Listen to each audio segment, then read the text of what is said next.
So what's a newspaper to do in the age of media convergence? Keep calm and invest in digital. Newspapers, and really any media outlet, should focus on its digital presence because that's where its audience is.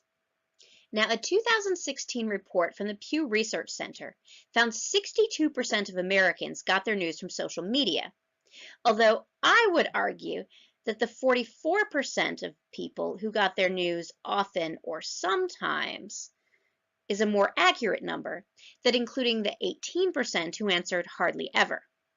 And where are these people getting their news? Facebook.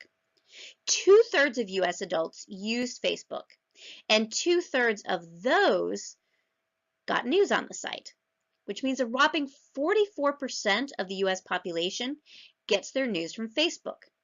Now, why all the hubbub about fake news being shared on Facebook? Well, given that millions upon millions of people might see that fake news and then share it thinking it's real, would be my main reason.